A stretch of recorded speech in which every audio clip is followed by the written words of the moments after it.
What's up, everybody? Welcome back to another episode of Just in Time for Music. As promised, our guest this week is a Slippery Rock alumni who came in and was willing to be on the show to talk about all sorts of stories and things from his experience. Please welcome Rusty Miller. Hello there. Rusty, good to have you on the show. Thank How you. you doing?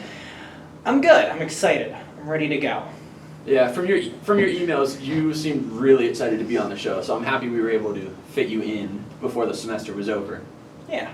So I know in your emails you had said that like your music adventures have taken you like all over the country. What exactly do you do with music, and where has it been taking you? So I am a music therapist. I've been doing that for a little bit over 5 years now. So I graduate. So let's see. What day was it? Okay, got it. Spring of 2018, I did my internship in El Paso, Texas, with a company called Richard's Music Therapy Services, now called Frontera Music Therapy. At the time, it was run by a Slippery Rock alumni, and then I think three of the employees were Slippery Rock alumni as well. So it was like basically going to a second home where I knew almost everybody that I worked with. So I was down there for all of 2018. I covered my internship supervisor's maternity leave for 4 months. El Paso is one of the best places in the country. It's very lovely. It was a learning curve, definitely. Awesome. So would you say that like El Paso had like a bigger client base than maybe you would have seen like up here, like when you were down there? So I would say it's easier to get funding because they have the Medicaid waiver, so it's easier to get clients. So here I have, with my current job, I work in Maryland full time. I have a wide variety of clients, but with the way the waiver system works down there, it takes a long time to get services. So most of the people that I was working with were adults. And what exactly does this Medicaid waiver do? So what it guaranteed was clients got music therapy services without having to pay for it. So Medicaid covered the sessions, basically. And they worked with music therapy, and I know we had other massage therapists that also got the waiver funding. I'm not sure who else is on it, but I would imagine speech. Basically, any services that the client needs, they can get with the Medicaid waiver. I said it just takes a long time to get accepted into the waiver program. Okay. Is there anywhere else besides Texas that like your work's been taking you? Like I know you mentioned you work in Maryland now. Yes. Was there like a place in between? Nope. So I had the decision so I had to make the decision by the end of October if I was going to stay in El Paso, and I was only going to stay there for another year or two. Great job, great company, but the reality was it was far from home. You couldn't just go home when you wanted, and that was tough. I got homesick a lot.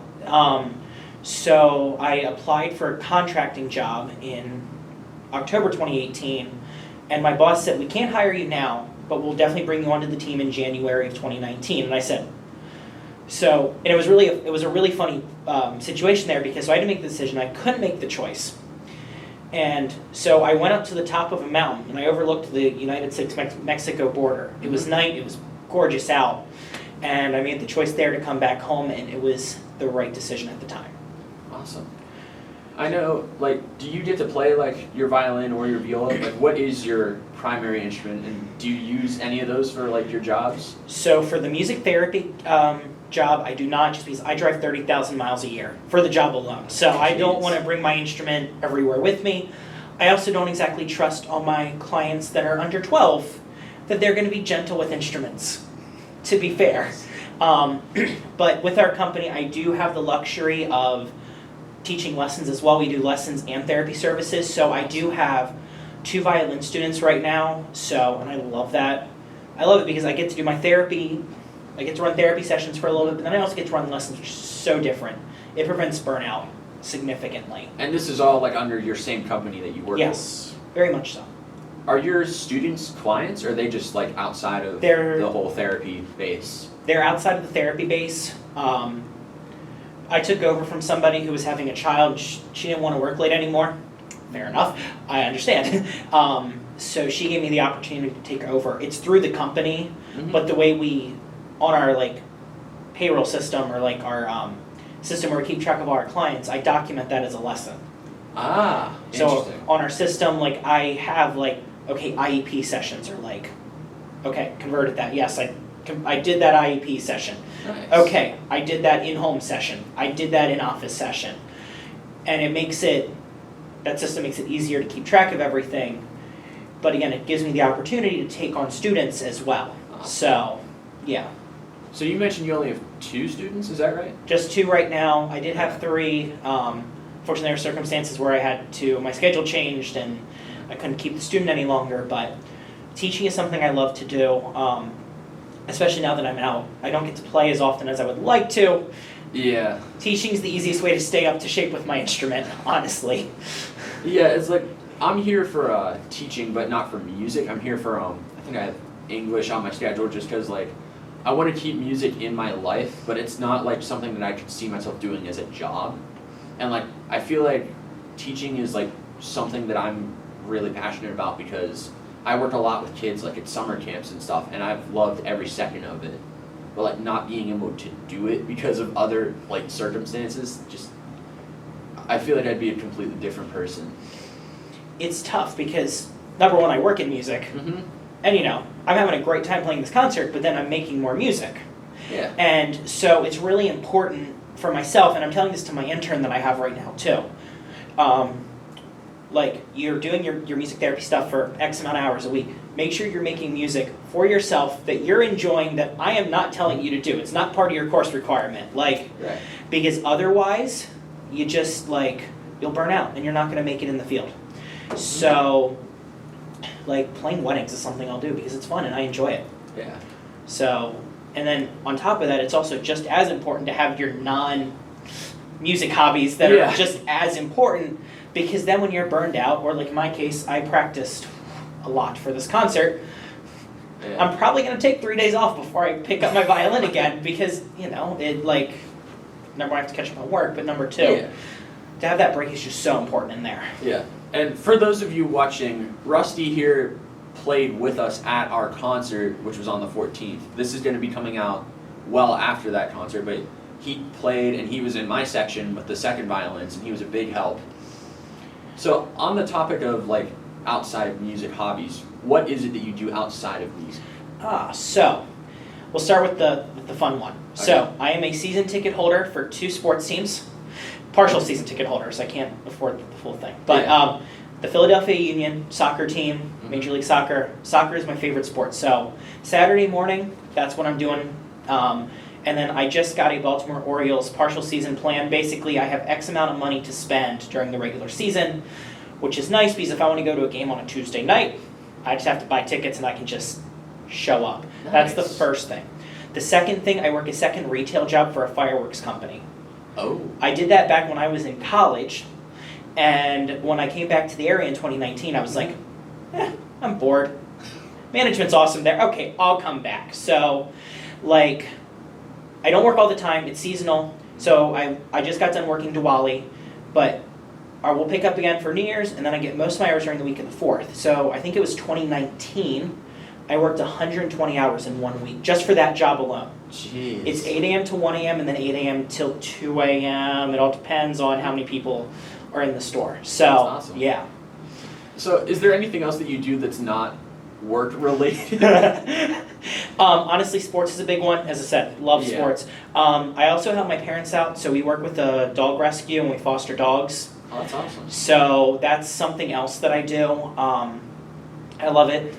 And then the dog gets to go to another home, and then you take the next one. So Awesome. my parents are up to 103 or 105 foster dogs since 2018. That's awesome. Yeah, I have a dog myself, and she's a yellow lab. She's only 2, but she is a handful. Yeah. Daisy, if you're watching this, I love you. I'll pet you when I get home, but please don't destroy the house before I get back. We had a foster dog, his name was Kirk, he was a bulldog mix. And we trusted him to be up by himself. We don't normally trust foster dogs, like you have to earn that trust to be up during the day. And I come home one day from work, and I go, and Kirk greets me at the door, Mm-hmm. and next thing I know, he goes, walks in, I go, put my intro down. He chewed up the couch. Oh, I hate when that happens. It was the footrest only, so you can still lay on the footrest, but there's a good curve missing out of it. Yeah. So yeah, but Yeah. it's a good time, and we learned the hard way then. Oh, Hey, yeah. maybe it's time to go back in the crate. Yeah, it's like we still have our dog in the crate, but like when she was like a real young puppy, like when we first got her, she used to chew up everything. But like ever since we moved, she's been pretty good about not really chewing up everything, and she hasn't really been like stealing anything off of our couches or anything either, which is something that she did a lot of like back at our old house as well. Yeah. Yeah, and that's kind of the cool part about fostering. Is sometimes you get that 8-year-old dog who's a little bit more chill. It was just like, hey man, I'm here. And then you get those puppies, and they are cute, believe me. And then when they're your puppy, you hope that they're adopted in 10 days, or because the accidents, again, they're cute and they're adorable, and I love puppies. But I can only take so many at a time before I'm like, okay, maybe we need a dog. Something that I'm willing to put in the work, but puppies require a lot of hands-on. Yeah, when we first got my dog, she was a lot of work, but she's turning out pretty well now. Yeah. All right, let's dive back into the music side of things. So, what was it that made you choose to go to SRU? So we took a tour back in 2013. We did a tour. Jeez. Yeah, might have been it was 2013. So we looked at Elizabethtown. Mm-hmm. We did that one day because that's only an hour from my house. Nice. Basically, I live like an hour south of Harrisburg, so like Elizabethtown is near Lancaster, relatively close. But then my mom and I decided to do in 3 days. Actually, 2 days, 3 colleges. Oh my. So we toured Duquesne first. Okay. We toured Slippery Rock, and then we did Seton Hill. And I went to Duquesne, and I was just like, listen, Duquesne it's in Pittsburgh. It was a nice school, but number one, I looked at the cost and went, can't afford this right now. Yeah. And I just didn't feel like I fit in there. Mm-hmm. To be fair, I do live in the middle of nowhere. So like, Seton Hill was nice, but I knew I wanted to go to Slippery Rock basically.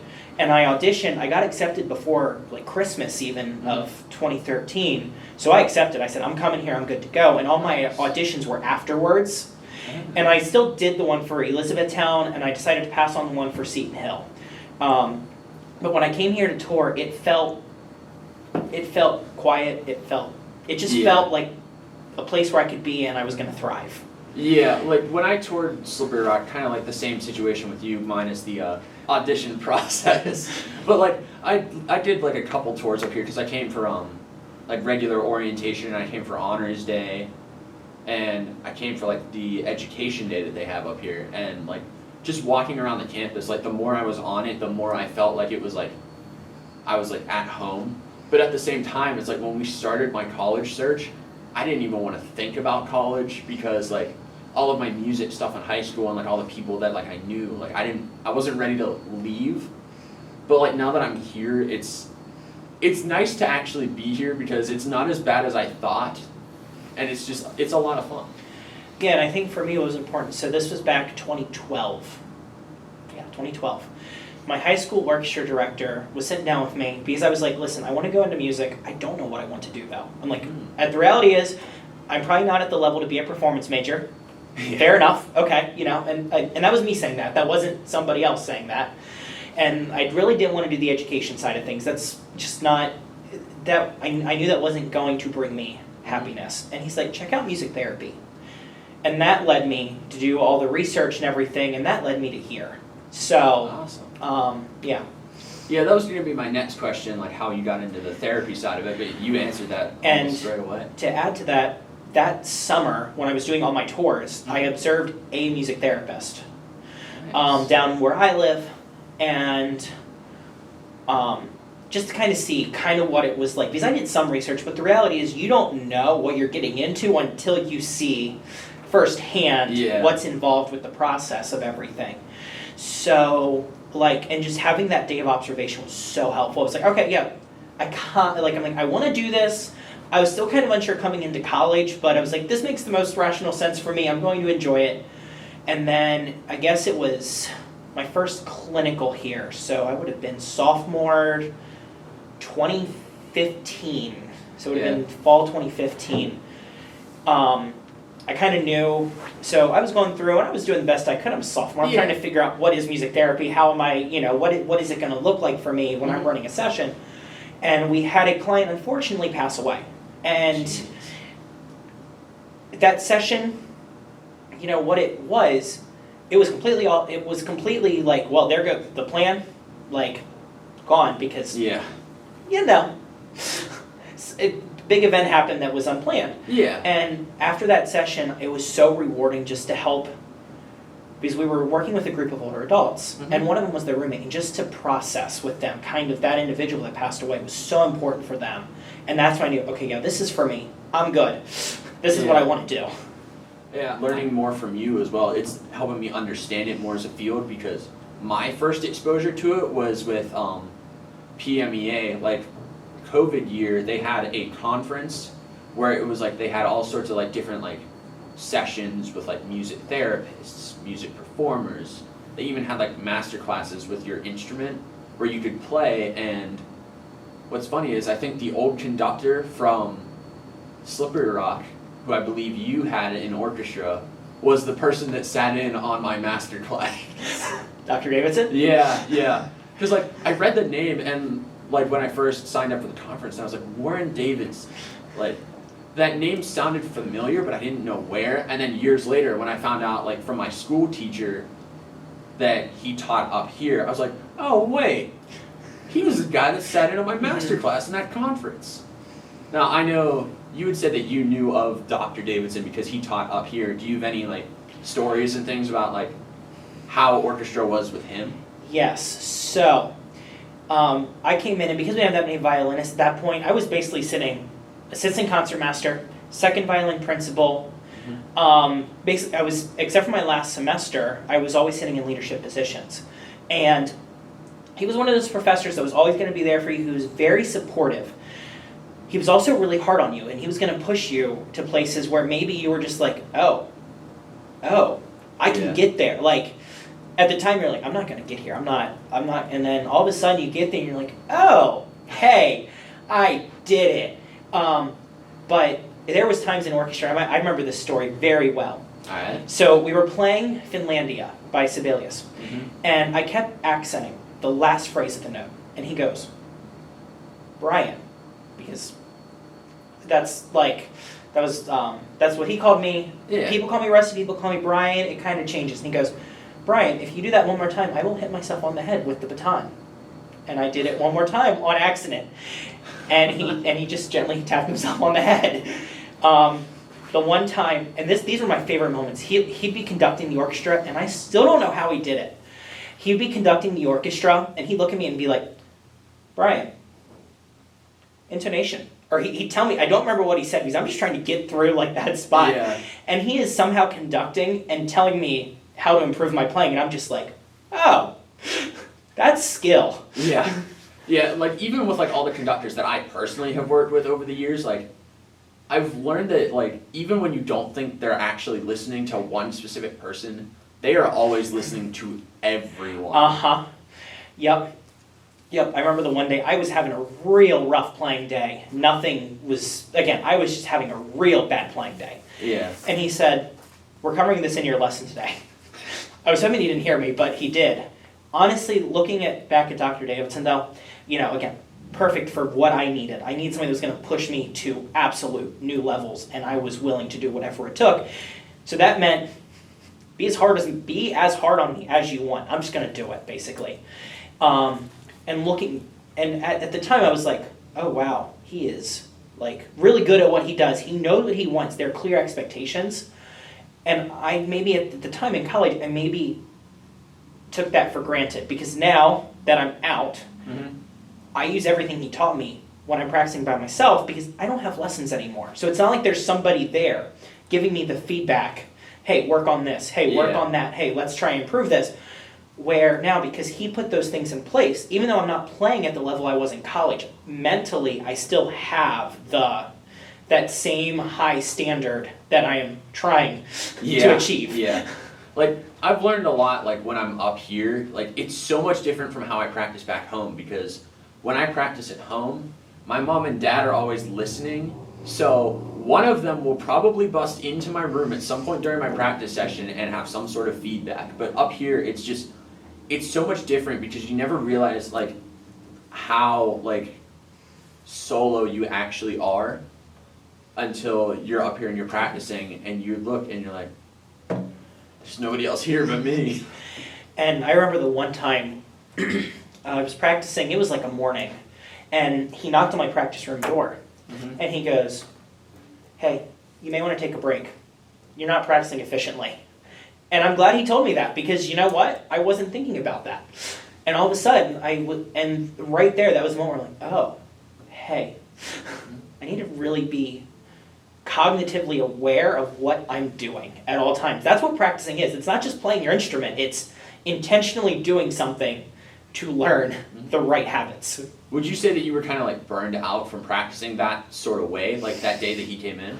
I wouldn't say burned out. I did burn out because music school is rigorous and there's a lot of things that make it just absolutely an experience. So I think for me it was just coming in, I maybe wasn't as aware of my own body. Yeah. And just what my brain needed, what my body needed. And that was just so important. Understanding how my body works, how I'm going to thrive. What do I need mentally? What environment do I need to put myself in to be a successful violinist, music therapist, whatever it was. Right. So is there like a go-to instrument that you use for your therapy stuff? So for music therapy, I use guitar. Mm-hmm. And then I am proficient on piano. That being said, because I drive a lot, Mm-hmm. I just don't use it. Like, because I'm doing a lot of in-homes or I'm in schools, like, because my job, I'm covering a lot of ground in terms of facilities, in-home, in-office, I don't use the piano all that often, but guitar is probably my go-to. And I, of course, use like a ukulele every now and again, because if I'm working with a 2-year-old, 3-year-old, 4-year-old, it's easier just to have a small instrument that I can just go around the room with and have it ready to go. So yeah, like I know I have a guitar and ukulele. I also have a keyboard at my house, but like I'm kind of proficient in all of those. But like I've really only stuck to my violin like religiously. Like it's probably the one thing that like I practice a bunch with and I feel confident with. It's like I've never really had the time to split my focus or go to other instruments. And that's fair, because I remember for me, when was it? It was probably the pandemic. I was using my same guitar I had here, and it was a good therapy guitar. It was a very nice guitar for what it did, but it also could take a beating. And I said, okay, the pandemic hit. And there was a deadly virus going around that, maybe wasn't great for the world. But it gave me the chance to just practice again and feel that connection, that music that I lost. Yeah. And so what I ended up doing was I told myself, okay, you can still practice violin and viola, because I also play viola. But I also said, all right, I'm going to get better at guitar. So I can buy, and I had the money saved up. I knew I wanted a nice guitar someday, so I already saved up the money.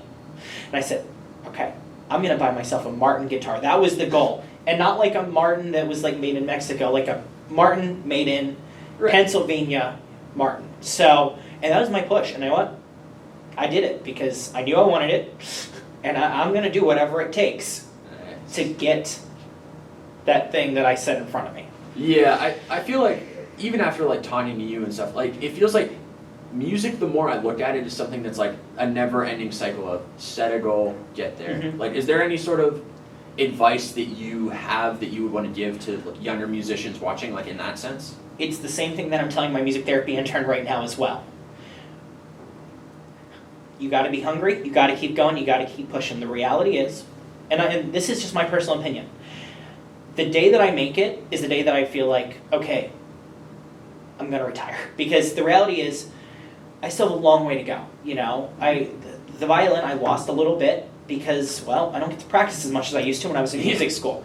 So for me, like the goal in violin is to get back to where I was junior year, senior year, where I was playing at the highest level that I had ever achieved. And I'm not sure where that ranks with everybody else. That's really never been my goal. But I think what happens in music school is you're pushing to that next concert, that next performance hour, whatever is on your plate. And now the thing is, I don't have those lined up.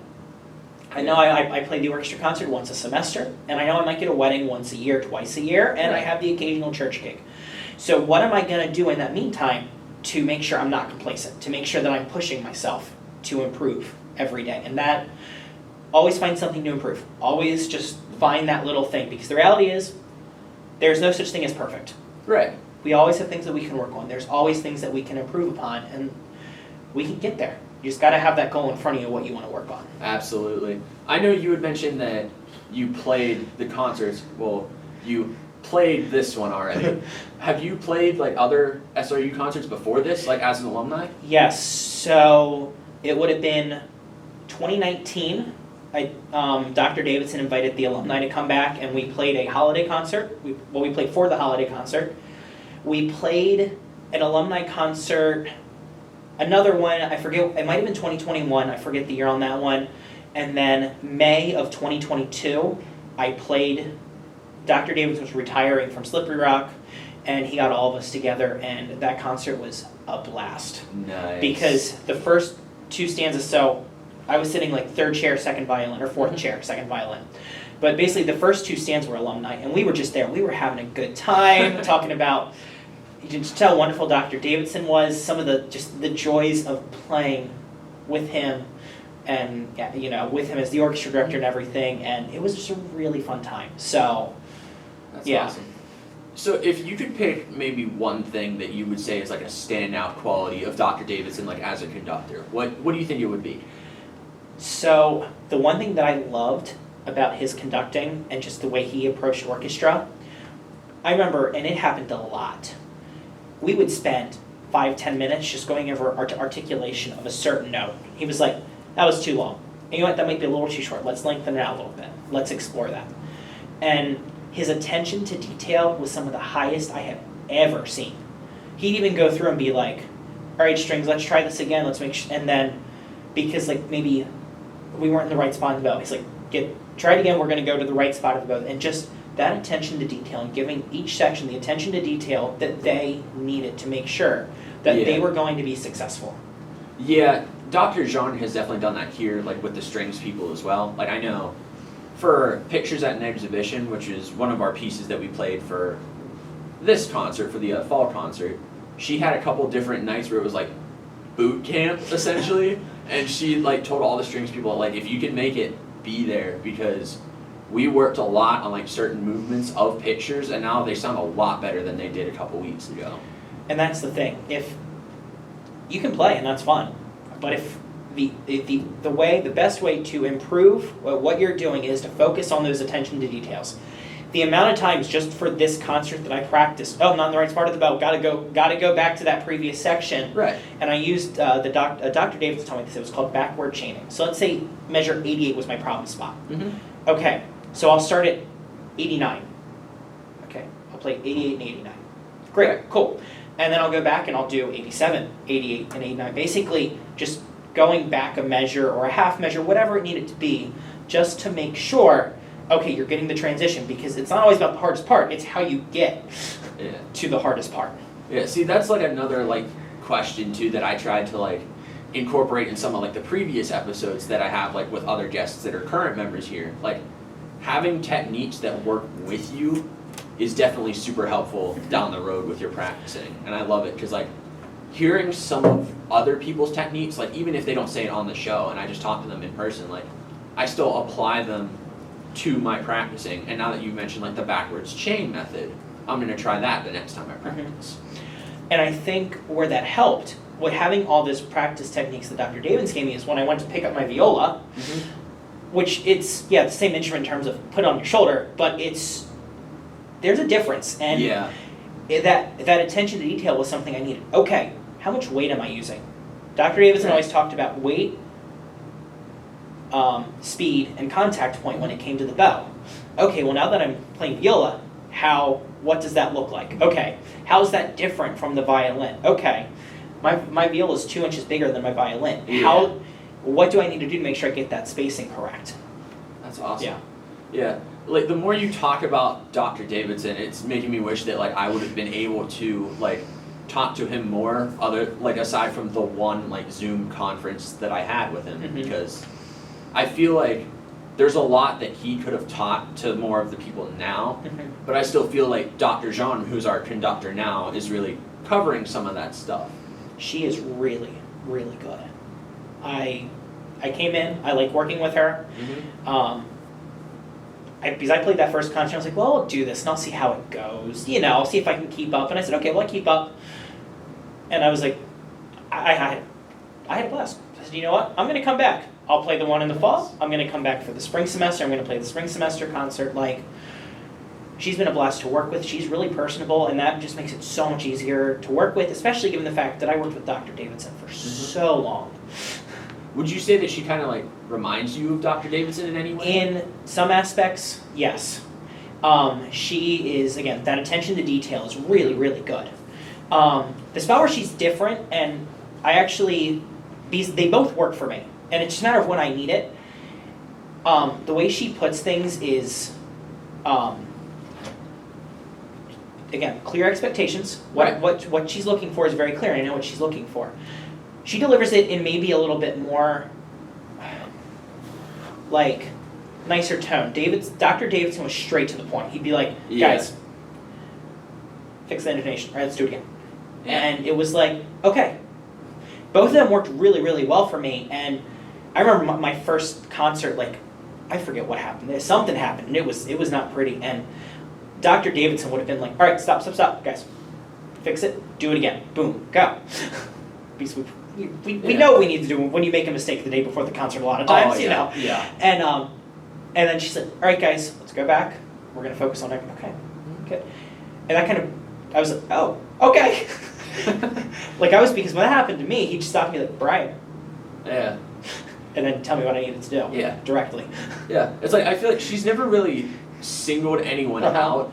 And I feel like it's good in a way because, like, she kind of just, like, focuses on, like, the team effort. So it gives people that are, like, if they're not playing up to par, like, it gives them a chance to listen to everybody as, like, a whole section and improve. Yeah, and I think that's really, really important. So Dr. Davidson did that with his section, with the section players. He would look at your principal players and be like, hey, you didn't play the right bowing there. He's like, I kind of need you to do that. And I'm like, yeah, fair enough. Yeah, that's awesome. Yeah, I deserve that. Yeah, okay. So yeah. Hey, Megan, hand me that real quick. So we brought an old-fashioned way out since you're an alumni. We got some sort of mysterious scroll here. Okay. Let's see what this thing says. I'm intrigued. Okay. Hear ye, hear ye. This just in. Have we got news for you? Alright, so next episode will be our mid-season finale and the last episode of the fall semester before we take a little bit of a break, hit the reset button, and come back for the second half of season 1 in our spring semester. Now, in terms of other alumni, if you guys see this show and you want to come on, email Dr. Jean and we'll figure something out. Rusty here's been a great person to be on the show with, and if I haven't said this already, you're welcome back anytime. All right. But yeah, that's pretty much all the news that we really have at this point in time. For now, let's move on to trivia time. Okay. Alright, so we have 20 basic orchestra questions on my computer. You're going to have 1 minute to answer as many as you can. All right. I believe the high score is 9. Okay. But these are pretty easy, and just for the fun of it, you get to answer these. It doesn't matter how many you get right or wrong. It's purely fun. There's no prizes, nothing. I have the clock out when you're ready. Okay. Yeah, some of the ones I made. I think we're going to do this as a more advanced set for like returning guests. Gotcha. All right, so 3, 2, 1, go. What time signature is known as common time? 4/4. Good. How many strings are generally on the violin, viola, cello, or 4. bass? That works, but let me finish. What are the 4 main instrument groups in a symphony orchestra? Brass, woodwinds, percussion, strings. Good. What's the French horn made out of? It's a trick question. I know it's metal, but I don't know the material. It's a trick question. Oh. If you don't know, just say pass. Pass. Okay.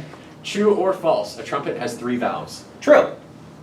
What is the pitch that we tune to before we start a symphony orchestra rehearsal at SRU? A440. Good. Name one of the 3 composers that we played at the concert. Mugorski. Good. What is the name of this podcast? Just in Time for Music. Awesome. What string instrument can play the highest notes? Flute. String. Violin. We'll let that one slide. What does a viola have that a violin doesn't Time. have? We'll let you answer this one, and if you get it, then you add it to your score. All right. The C string. That's good. That's all you needed for that one. So you tied the high score, if my calculations are correct. Oh. Does a harp have higher strings than a violin? Yes. I wasn't counting harp in that, but we'll edit that question later. Thank you for the... I think they mentioned it the first time that we. I think so. I know the harp has 47 strings. I just don't know how high or low it goes. Me neither. Really high. I just Well, remember for the harp player, it was like, okay, they were always getting to like youth orchestra a half hour early than everybody else because they literally were just sitting there tuning. Yeah. We'll look into that question. We will fix that for future episodes because I believe that is only the first time that that's actually come up like that. Maybe the second. We'll have to look back at previous episodes. But on that note, Rusty, thank you for being on the show. Thank you. It's a pleasure. For those of you watching, feel free to like and subscribe so you don't to also comment with any feedback or additional things that we should add to this show to make it even better. Remember, stay musical.